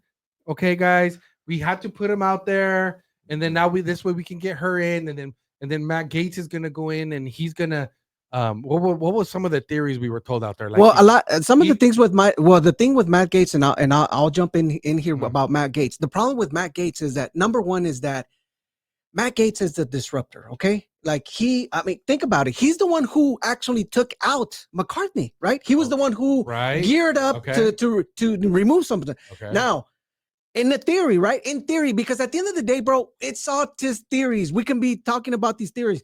I'm just thinking that the theory behind Matt Gaetz was to throw him out to see exactly, the other who the rhinos were, who all these people that that voted against, who, to get an idea who are these rhinos within our Congress. Think about it. We already know who the rhinos are, Alfred. We didn't need to. But I'm telling you, there's people in there still that people don't. You could have found out if you forced them to try to vote, and that's my point, Alfred. Matt Gaetz, how do you still accomplish it? Matt Gaetz didn't have to leave. He gave up his seat to do this. You're telling me just so that we can figure out how many more rhinos we have out there? No, are you kidding me? No. I feel that Matt Gaetz took one for the team, and now he's going to come under as an associate. What is it called? An assistant. Assistant attorney general. No. Guess what the article I found right now? What is it? He's thinking about running for governor of Florida. Oh wow.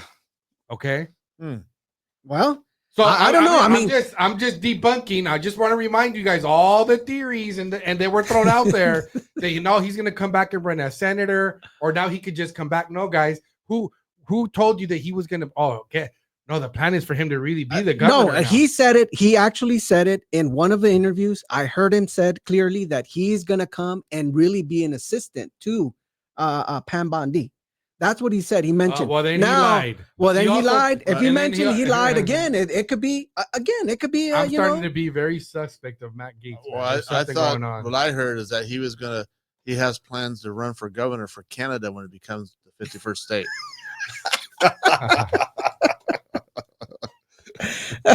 So that means that if he's running for governor, and I'm just trying to confirm here, the governor of Florida, which I'd be okay with getting rid of DeSantis, because I think DeSantis is definitely a rhino. I mean, that's a fact, guys. Don't ever forget it. Swampy. Then I will trade one known rhino for a potential right now on my radar. Matt Gaetz is on my radar right now, guys. He's on the fence with me. The way this has gone down with him leaving, was he really guilty of the things they were claiming? Maybe. I just haven't figured out a real good reason why he was being tossed out. Well, there's just think about it. There's an open investigation with him. There's some stuff that the left. Alfred, this is all should not be a surprise. The day that it was suggested for him to be nominated, you're telling me they did not think that the pushback was going to be there, and that they weren't going to bring up the routine accusations. These are all routine accusations. 100%. This is all part of the routine. You're going to get, if I get called to be nominated for something, okay, I've talked about this before. I've seen enough. I'm going to get accused of raping somebody. Well, I'm going to get accused of, I don't know, killing babies. I'm going to get accused of all kinds of stuff. So before I say yes to this, it's because I've already decided that, guess what, guys, no matter what, I'm good. I'm not gonna bow out when they when they accuse me of raping 100 women. Well, and then probably an 8-year-old child or something. You know what I'm saying? Like I'm gonna have to be willing to be like, it ain't true. So no matter what they say, it ain't happening. Well, I gotta give it to Pete Hegseth.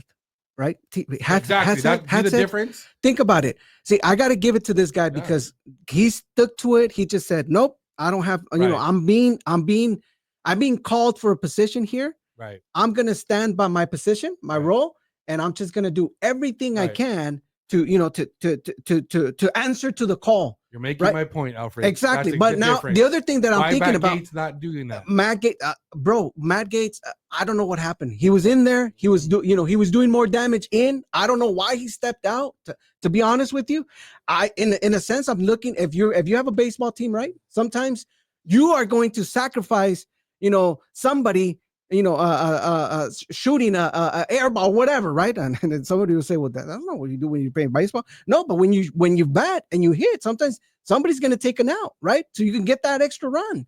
I don't know. What run did we get?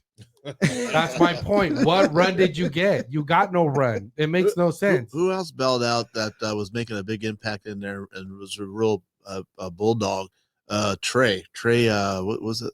Trey Gowdy? Yeah, Trey Gowdy. Yeah, And then he stepped 100%. down. I was wondering, like, why did this guy step down for? He's doing so much. What- 100%. There was something was not right there. Yeah. So It's kinda it's just similar. things that until they make sense to me, they're not going to make sense, and I do not accept any of the reasons I'm being given at all. And Michael Johnson, I still till this day, this is why I have a hard time buying the argument. I get what you guys are saying, but dude, you have all the momentum you need to put whoever you want as Speaker of the House. You just got a mandate, okay? So again, here we are in a situation, and now we're being told if we don't do it by this date, there's a deadline. Okay, so let me put it to you this way. Okay, so let me put it to you this way. We have two options. Okay, two options. Okay, the option number one is that creep Jeffries. Okay, Jeffries. That's the Democrat, leader of Congress, whatever. Okay, or Mike Johnson. Who would you take? You either have. I rejected. Those are my only two options. Those are the only two options you have. Unfortunately, those are the only two. Because you're making you're trying. Because I have to believe that Donald Trump, if he was I question him when it comes to supporting rhinos. If I'm Donald Trump and I'm like, you know what, I'm really gonna make America great and I'm gonna drain the swamp. Mike Johnson is a certified swamp creature. Okay, agree. Hold on. We all agree. Yeah, he's a certified swamp creature. I'm before you even got in there, I'm already thinking, who do I want? Let's just say it's Jim Jordan, even though Jim Jordan on the fence, but I'm just gonna lean. Okay, Jim Jordan is not a swamp creature. Maybe he is. I disagree. But he could be. Okay. I disagree. Okay. All right. Okay. Put it this way: Matt Gaetz could have been Speaker of the House. Okay. I dare you guys. This is what I'm saying is, I dare. Why can't we just say Donald Trump can pick up the phone just like he did to get his perfect example. Look how hard they worked to get that budget done. Right? He's on the phone calling people. You got Elon running around the hallways. You got JD running on the hallways to make all this happen. They made it happen. So we have an example of when they want something and they want to get it done, you saw it done. Implement that same energy and get who you want as Speaker of the House and make it happen. And so whoever you want. Jim Jordan tried doing it. I want to trust. When Jim Jordan went, he didn't have the votes. He didn't have the votes. He didn't have the votes, but Donald Trump didn't do anything to get him the votes. No, and I think they might have been. That would be different if you were telling me that Trump tried to get him the votes. Trump did not endorse him. He said nothing. The only time he interjected and inserted himself was all of a sudden Mike Johnson, who nobody's heard of. I've never heard of the guy. All you sudden, there's this guy, Michael Johnson. And what do you see? Trump comes out and says, "I fully support my." What? Where were you when Jim Jordan needed your support? Yeah. You see what I'm saying? These things don't add up, guys. No, I'm 100%. Look, I understand the healthy distrust you have for Donald Trump. We all share it. We share the sentiment with you. I've always been a very cautious supporter of him. We have exactly. Okay, guys. I 100%. I'm with Pastor Raul on this one. We have to start pushing back on this crap that we always get. That guys,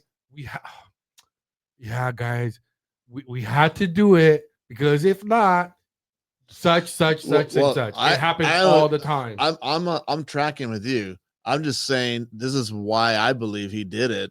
I don't excuse it. Yeah. I disagree with it because from the beginning I thought I didn't like Michael Johnson. He's a sold out globalist to me. 100%. I agree. But I just know that's probably the reason why Trump did that is just because that won't get stalled, because it could have got stalled if they would have debated who's going to be the next one and how to get the votes and how to find a person, and that would have stalled the whole process, and we would have made the J20 deadline.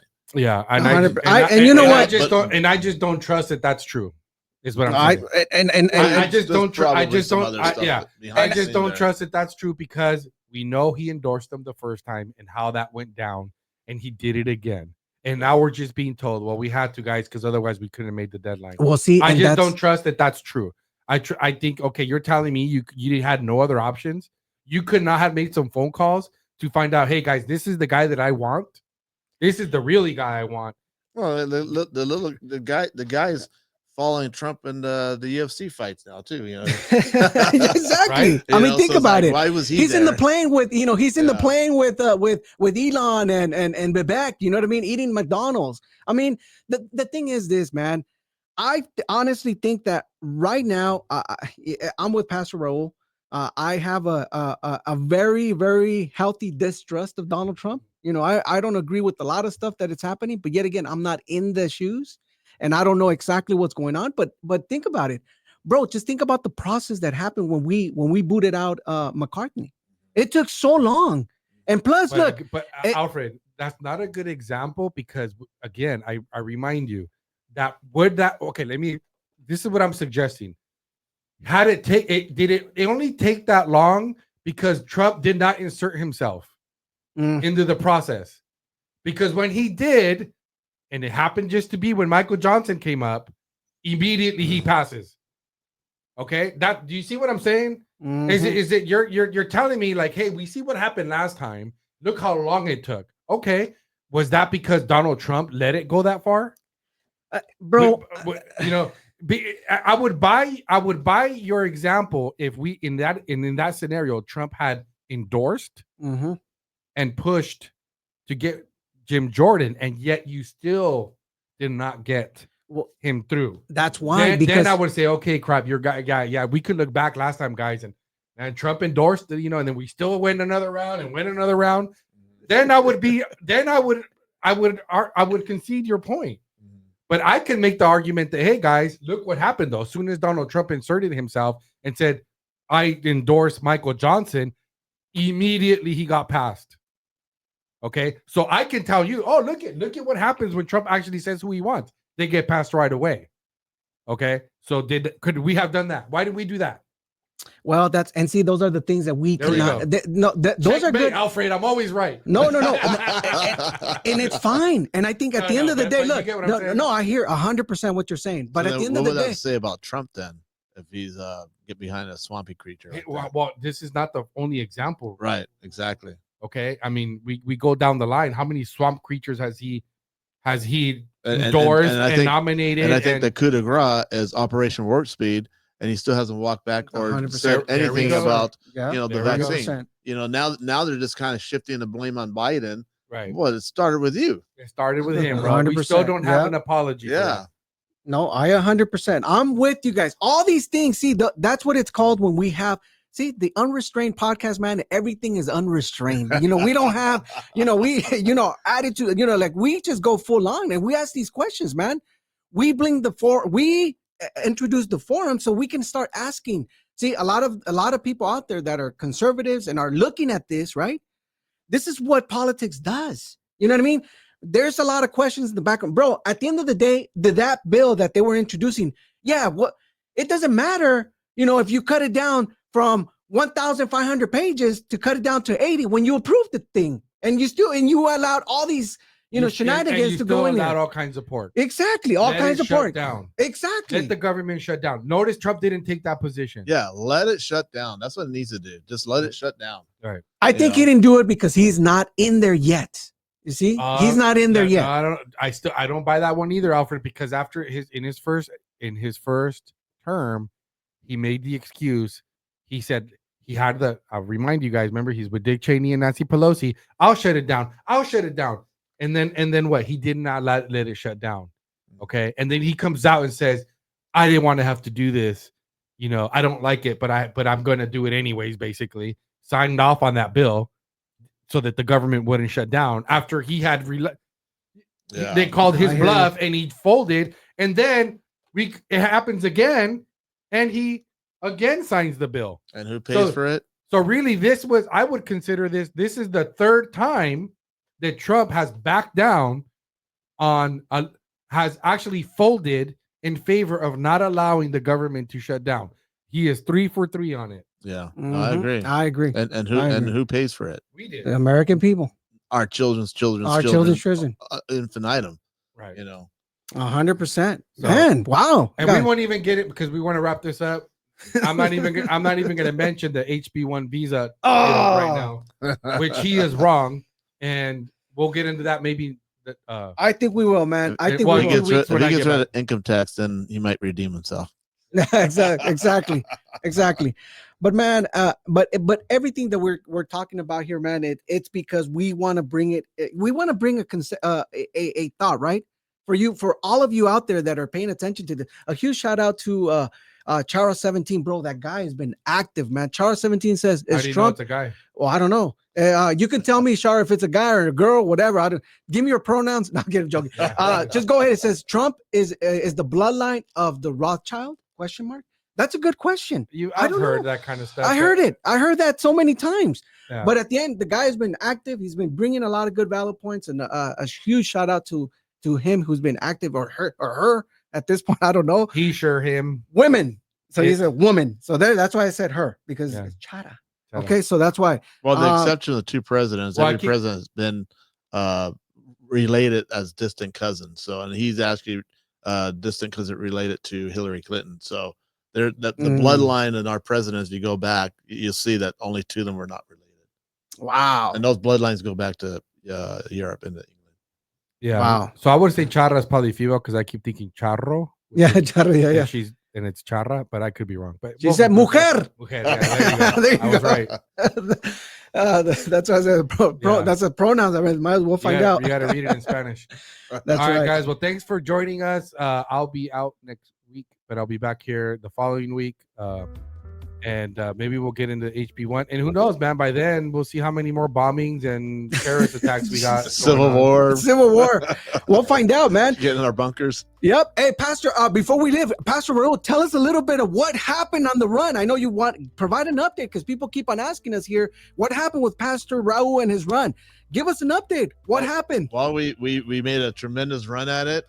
Unfortunately, the way our, no integrity in the county. You had the bombings going on in the ROVs, and everyone was evacuated but the counters. So they kept on counting and finding more votes all the way to the end. So we are running for 2026. So we're not stopping. I did win a 4-year term for our central committee. Nice. So that's a 4-year term, and that actually I swear in this Saturday at the LAGOP here in Pasadena. So. So 4 more years. And I'm the chairman of our 8064 Central Committee too. So we got some phenomenal team going on, and we're looking to do some great and big things in District 64. So that is awesome. That is awesome. Hey, well, we want to thank everyone for joining us. I know it got a little heated, and I love it because this is where the discourse happens, man. We're bringing it on X. No, we're bringing it here, man. We're bringing it here in the studio, and we're gonna just talk about it, disagree about it, and that's part of having a discourse, right? Having the conversations, and I think that's one of the things that we lost, right, in the last four years. I mean, we had the left ruling and shutting us down, and and telling us that we have to wear our pronouns and all this nonsense. But hey, we're back at it. We're happy to be back in 2025, man. I want to thank everyone for joining us. Remember, follow the Unrestrained podcast at YouTube. Also, we are going to put up this episode out in YouTube and Facebook and Getter for the Lexa movement as well, and of course we're going to do it for our YouTube channel. Yep.